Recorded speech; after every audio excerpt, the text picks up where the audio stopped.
जनजातीय सलाहकार परिषद पीएसी नियमावली में बड़ा बदलाव। अब राज्यपाल की जगह मुख्यमंत्री सदस्यों का करेंगे मनोनयन, अधिसूचना जारी।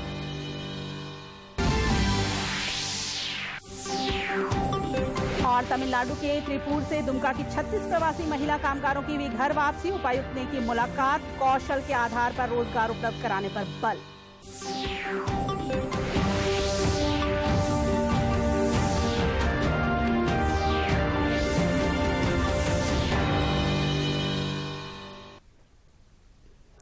नमस्कार, खबरें झारखंड में आपका स्वागत है। मैं हूं निशा दीपिका सोरेन और अब समाचारों में आगे बढ़ने से पहले ये संदेश। कोरोना संक्रमण में बढ़ोतरी जारी है। सभी दर्शकों से अपील है कि लापरवाही न बरतें, सभी एहतियाती उपायों का पालन करें और 44 वर्ष से अधिक उम्र के जिन लोगों ने कोविड का पहला टीका लगवा लिया है, सही समय पर दूसरा टीका लगवाएं। 3 आसान उपायों का पालन करें और सुरक्षित रहें। मास्क लगाएं, 2 गज की सुरक्षित दूरी बनाए रखें तथा बार बार हाथ धोने और साफ सफाई का ध्यान रखें।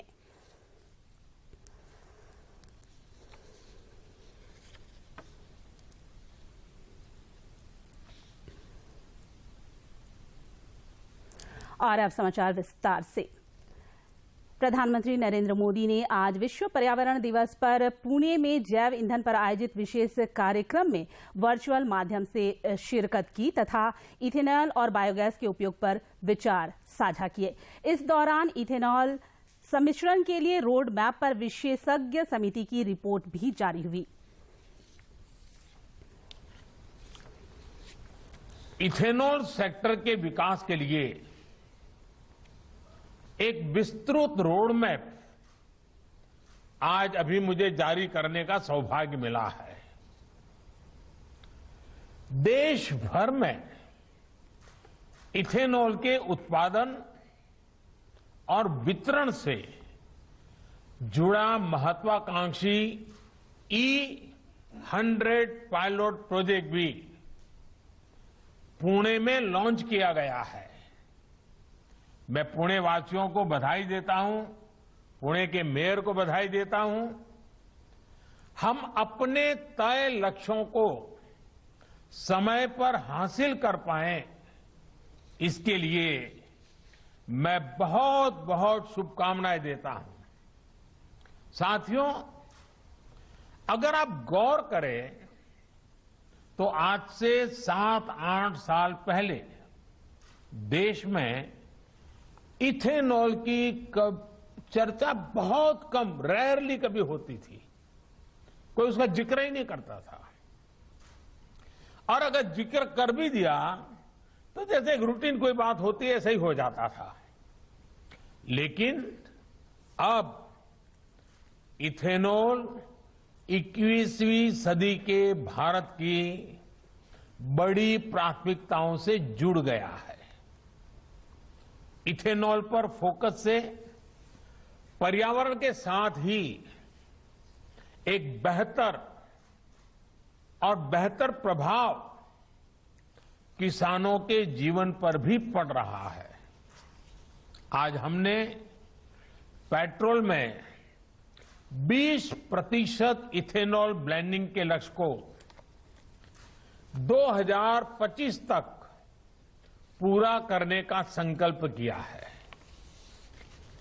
पहले जब लक्ष्य सोचा था तो ये सोचा था कि ये 2030 तक हम करेंगे, लेकिन पिछले कुछ दिनों में जिस प्रकार से सफलताएं मिली हैं, जन सामान्य का सहयोग मिला है, लोगों में जागरूकता आई है और हर कोई इसके महत्व को समझने लगा है और इसके कारण अब हमने 2030 में जो करना चाहते थे उसको 5 साल कम करके 2025 तक करने का निर्णय किया है।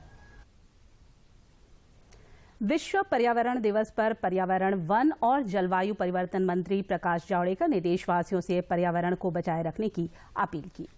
पूरे 365 दिन हमारे लिए पर्यावरण दिन ही होते हैं, क्योंकि हमारे संस्कृति में पहले से कहा है कि प्रकृति और मनुष्य को साथ साथ चलना है, यह सहजीवन है।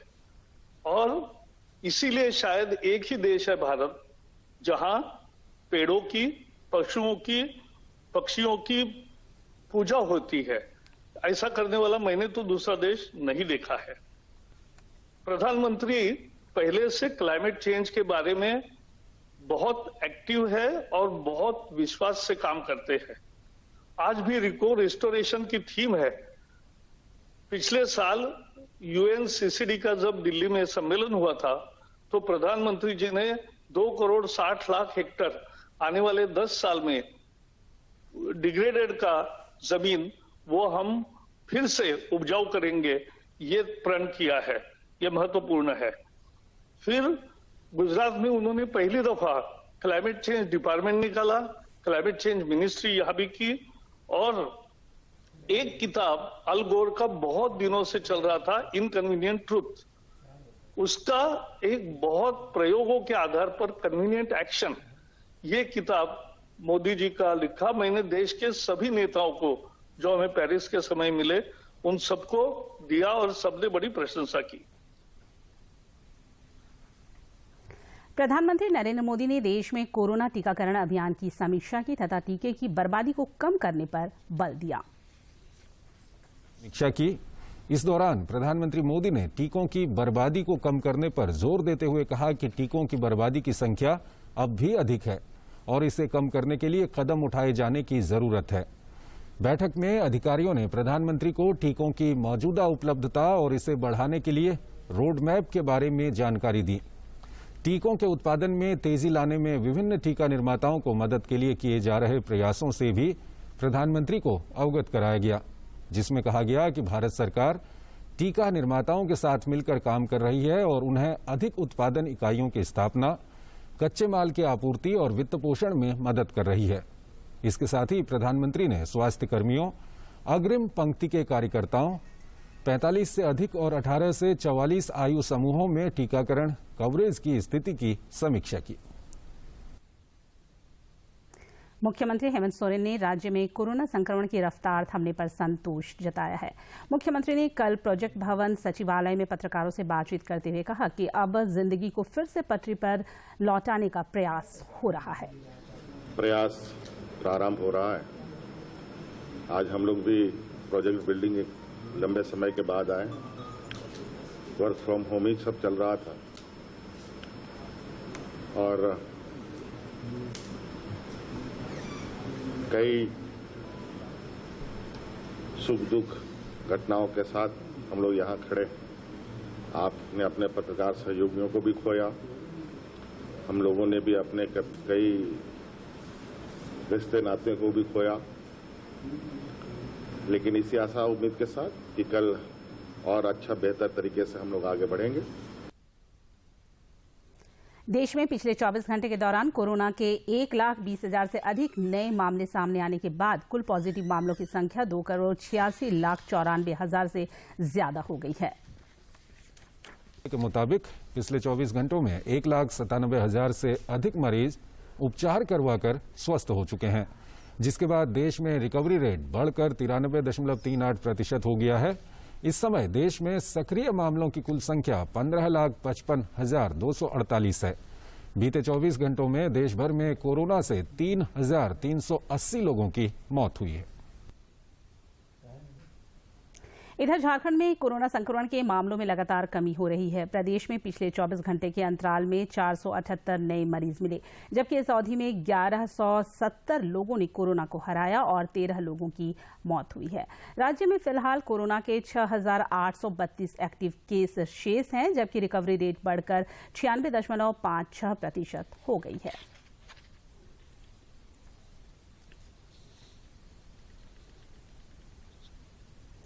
चतरा उपायुक्त दिव्यांशु झा के निर्देश पर जिले के लोगों को कोरोना संक्रमण से बचाने के वास्ते आंगनबाड़ी सेविका, स्वयं सहायता समूह की दीदियों और सहिया बहनों द्वारा बड़े पैमाने पर जागरूकता अभियान चलाया जा रहा है और लोगों के स्वास्थ्य की जांच की जा रही है। कोरोना संक्रमण काल में जन सामान्य की सुरक्षा सुनिश्चित करने के लिए चतरा जिले के सभी प्रखंडों में उपायुक्त दिव्यांशु झा के निर्देश पर आंगनबाड़ी सेविका, स्वयं सहायता समूह की दीदियों और सहिया बहनों द्वारा घर घर जाकर ग्रामीणों के स्वास्थ्य की जांच की जा रही है।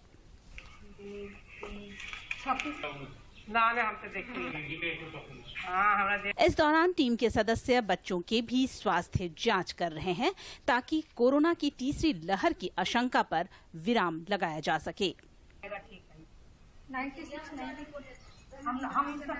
इस अभियान के माध्यम से ग्रामीणों को कोरोना के मद्देनजर सावधानी और सतर्कता के साथ मास्क का उपयोग करने, सामाजिक दूरी का अनुपालन करने और कोविड वैक्सीनेशन के फायदों से भी अवगत कराया जा रहा है ताकि संक्रमण की चेन को तोड़ा जा सके।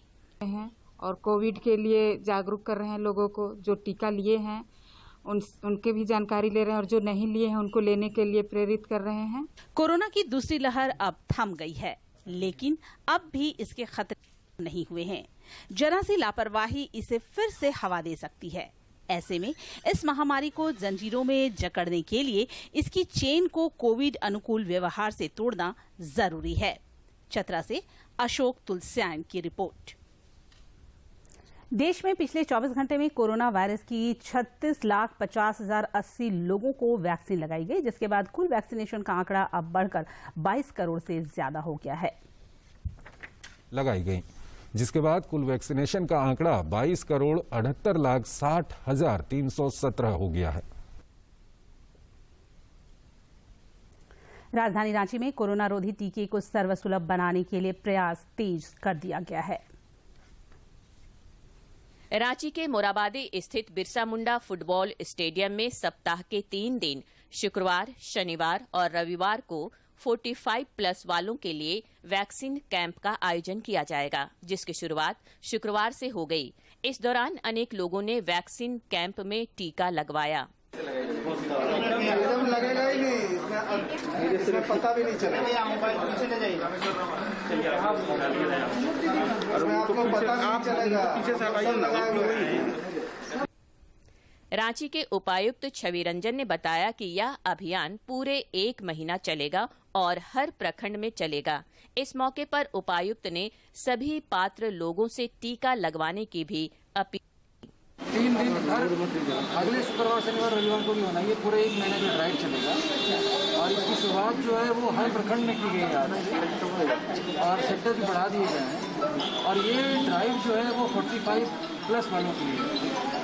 टीकाकरण अभियान से लोगों को जोड़ने के वास्ते रांची जिला प्रशासन की यह पहल निश्चित रूप से सराहनीय है। रांची से असीम की रिपोर्ट। राज्य में 3rd जेंडर के टीकाकरण की शुरुआत करने वाला रांची पहला जिला बन गया है। रांची में शुक्रवार को उपायुक्त छवि रंजन की उपस्थिति में मोबाइल वैक्सीनेशन के माध्यम से 3rd जेंडर कम्युनिटी के लोगों के टीकाकरण की शुरुआत की गई। ऐसा करने वाला रांची राज्य का पहला जिला बन गया है। टीकाकरण से पहले उपायुक्त ने 3rd जेंडर कम्युनिटी के लोगों से बातचीत कर उनकी काउंसलिंग बताया कि टीका पूरी तरह से सुरक्षित है।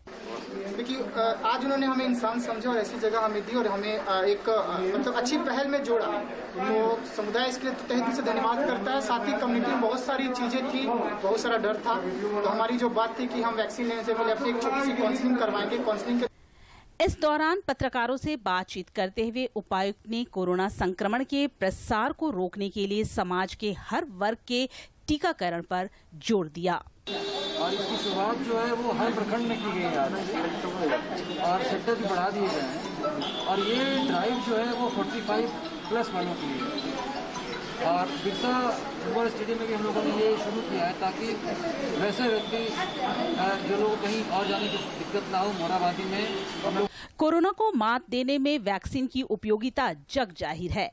ऐसे में हर किसी को इस सुरक्षा कवच धारण करने में रुचि दिखानी चाहिए ताकि हमारा देश और समाज कोविड के खतरों से बच सके। रांची से असीम की रिपोर्ट। गोड्डा के ग्रामीण इलाके में कोविड वैक्सीनेशन के लिए लोगों को प्रोत्साहित किया जा रहा है।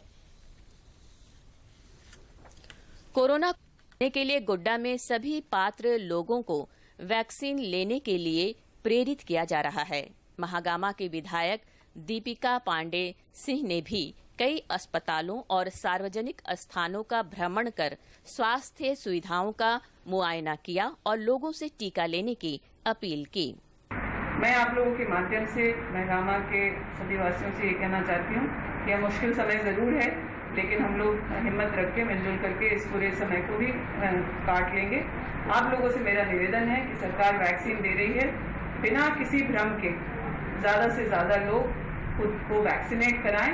गोड्डा के उपायुक्त भोर सिंह यादव भी ग्रामीण क्षेत्रों में जाकर लोगों से टीका लेने की अपील कर रहे हैं ताकि लोगों की कोरोना से सुरक्षा सुनिश्चित हो सके। आदमी को सब घर में इलाज कराने डॉक्टर की सलाह लेगी।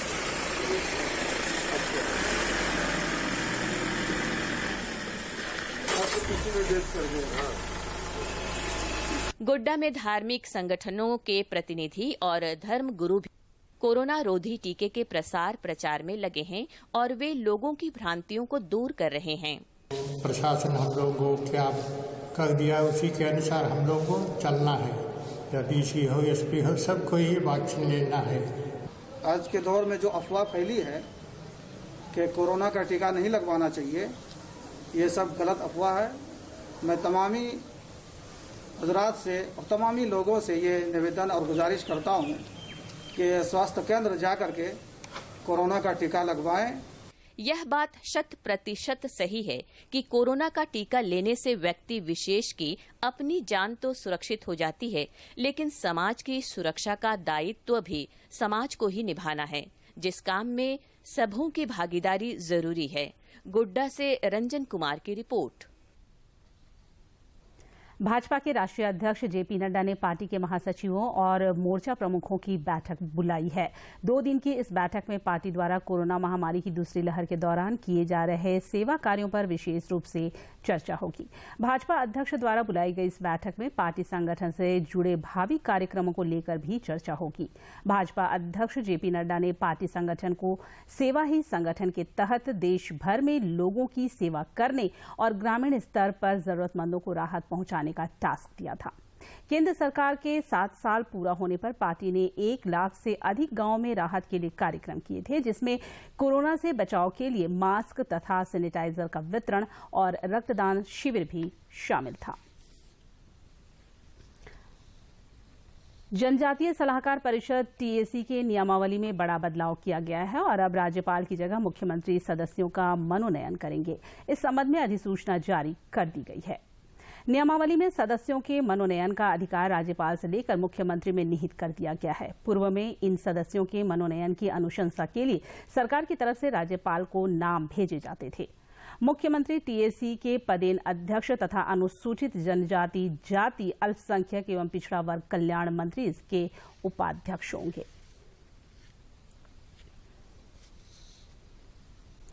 मुख्यमंत्री हेमंत सोरेन की पहल पर तमिलनाडु के त्रिपुर स्थित कॉटन मिल में फंसी दुमका की 36 महिला कामगारों की सकुशल घर वापसी हुई है। दुमका के उपायुक्त राजेश्वरी बी ने इन महिलाओं से मुलाकात की और उन्हें कौशल के आधार पर रोजगार उपलब्ध कराने पर बल दिया। दूरदर्शन झारखंड पर पल पल की खबरों से जुड़े रहने के लिए आप हमारे social media platform Twitter, Facebook और यूट्यूब से जुड़ सकते हैं, क्योंकि खबरों से जितना बाखबर रहना जरूरी है, उससे ज्यादा जरूरी है सटीक, संतुलित और निष्पक्ष समाचार। हमारा ट्विटर हैंडल और फेसबुक पेज है डीडी न्यूज झारखंड। आप हमें YouTube channel Jharkhand DD news पर भी देख और सुन सकते हैं।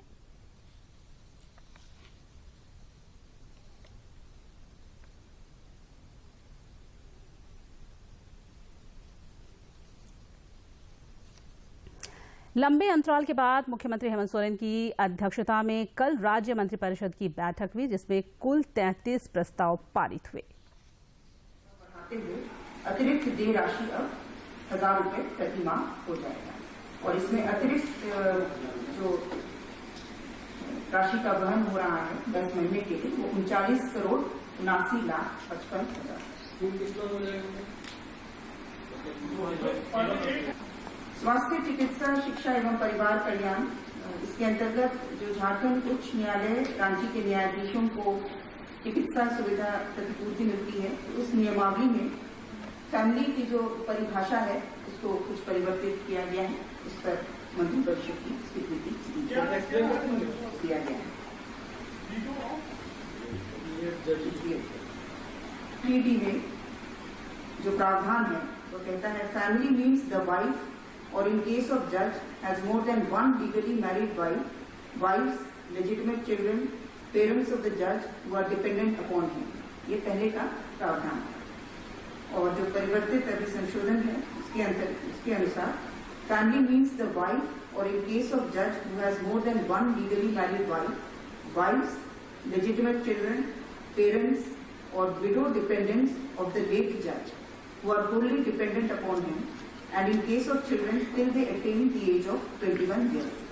यानी कि डेथ के बाद जो उनके विडो है या डिपेंडेंट्स हैं उनको भी जो सिटिंग जज। कोरोना संक्रमण की दूसरी लहर ने बोकारो जिले के जनजीवन को अस्त व्यस्त कर दिया है। पिछले दिनों संक्रमण की बढ़ती रफ्तार का स्कूली बच्चों के मन मस्तिष्क पर प्रतिकूल असर पड़ा। दूसरी तरफ पिछले 1 साल से शिक्षण संस्थानों के बंद होने के कारण पठन पाठन भी नहीं हो सका। ऐसे में प्रधानमंत्री नरेंद्र मोदी की पहल पर सीबीएसई 12वीं की परीक्षा रद्द किए जाने से बोकारो के विद्यार्थी काफी राहत महसूस कर रहे हैं। बोकारो के बच्चे प्रधानमंत्री का आभार व्यक्त कर रहे हैं। जैसा कि हमारे माननीय प्रधानमंत्री जी ने निर्णय लिया है वो बहुत ही सही था और मैं पूरी तरह से उसका सपोर्ट करता हूं। हालांकि हमारे 1 साल से कोरोना की वजह से बहुत ही ज़्यादा डिफिकल्टी फेस करना पड़ रहा था, बहुत ही ज़्यादा डिस्टर्ब थे हम लोग। बहुत ज़्यादा मतलब हमारे रिलेटिव्स में बहुत लोगों की मौत हो गई कोविड की वजह से, जिसकी वजह से हम सभी को बहुत ही ज़्यादा परेशानियों का सामना करना पड़ रहा था। इसलिए हम लोग भी मेंटली प्रिपेयर्ड नहीं थे। जो 12th का बोर्ड इस बार कैंसिल किया वो हम सभी छात्रों के फेवर में ये फैसला लिया है।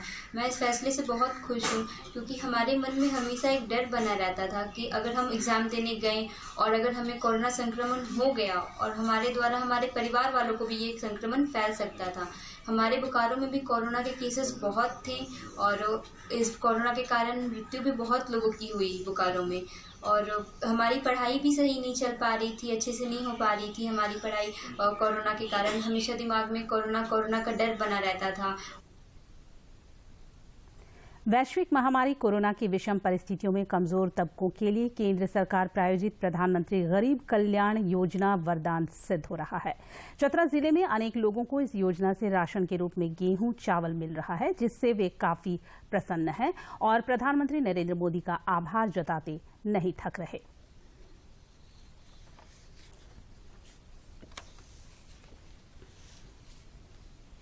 वाले हैं, लेकिन हम लोग का जो फ्री में जो राशन चावल गेहूँ इत्यादि जो मिल जाता है, इसी के चलते मतलब हम लोग को मतलब जीवन यापन करने में कठिनाई नहीं हो पा रही है। कोरोना काल में हम लेबर हैं, कोरोना काल में हम लोग को रोजगार ठप हो गया है, इसके चलते घर पे बैठे रहते हैं। तो हम लोग खुशनसीब है कि मोदी जैसा प्रधानमंत्री है कि हम लोग घर बैठे हुए राशन मिल रहा है और हम लोग को बहुत सहारा हो गया। चावल गेहूँ मोदी जी द्वारा मिला और इससे हम लोग को बहुत राहत हुई है कोरोना काल में। मेरा कोरोना महामारी में मेरा दुकान सब ठप हो गया है। मैं घर में बैठा हूँ और मुझे खाने पीने के लिए दिक्कत हो रही थी, तो वही मेरा राशन सरकार के द्वारा मोदी जी के द्वारा मुझे राशन कुछ का भी दिक्कत नहीं हो रही है। राशन सूखा राशन में चावल गेहूँ ये सब खाने के लिए सरकार, मैं देश को प्रधानमंत्री नरेंद्र मोदी को धन्यवाद।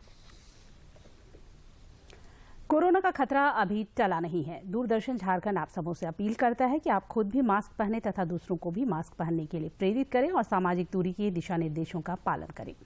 मास्क के उपयोग को लेकर सभी के सहयोग से मास्क अप इंडिया अभियान की शुरुआत हुई है, जो डीडी न्यूज और उससे जुड़े सोशल मीडिया पर जारी रहेगा। कोरोना को हराना है, मास्क जरूर लगाना है।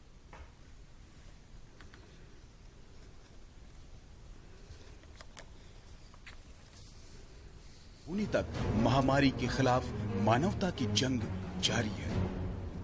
ऐसे में सबसे जरूरी है सावधानी और बचाव।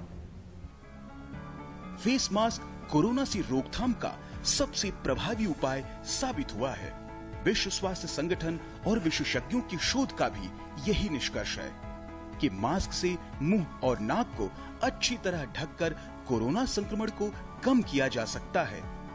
कोरोना संक्रमण से बचाव के लिए मास्क पहनने के साथ ही जरूरी है मास्क को सही तरीके से पहनना।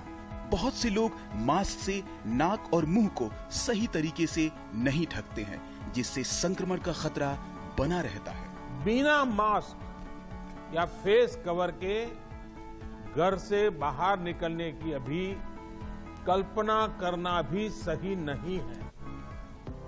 जुड़िए डीडी न्यूज की खास मुहिम मास्क अप इंडिया के साथ। मास्क पहने और अपने मुंह और नाक को अच्छी तरह ढके। अपने परिवार के सदस्यों और दोस्तों को मास्क पहनने के लिए कहें। Mask up India, mask up India. DD news के माध्यम से सबको बताना है, कोरोना को हराना है, मास्क जरूर लगाना है।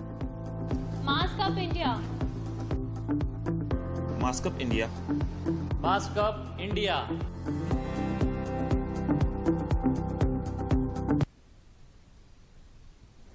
कोरोना काल में देवघर में जिम के बंद रहने की वजह से संचालकों की माली हालत काफी खराब हो गई है और उन्होंने सरकार से जिम को शर्तों के साथ खोलने की इजाजत देने का आग्रह किया है।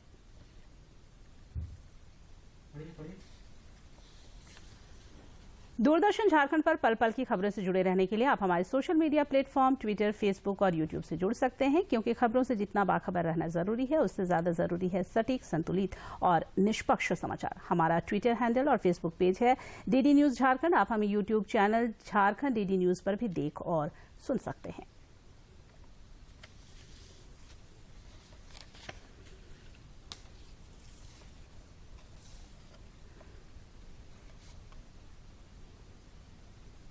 और अंत में मुख्य समाचार एक बार फिर। विश्व पर्यावरण दिवस पर प्रधानमंत्री ने जैव ईंधन पर आयोजित विशेष कार्यक्रम में की शिरकत। इथेनॉल और बायोगैस के उपयोग पर साझा किए विचार।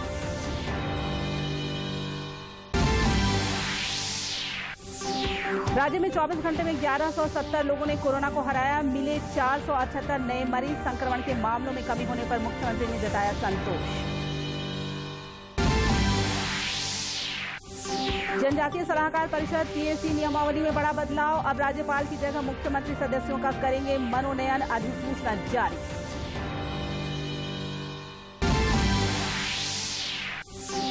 तमिलनाडु के त्रिपुर से दुमका की 36 प्रवासी महिला कामगारों की हुई घर वापसी। उपायुक्त ने की मुलाकात। कौशल के आधार पर रोजगार उपलब्ध कराने पर बल।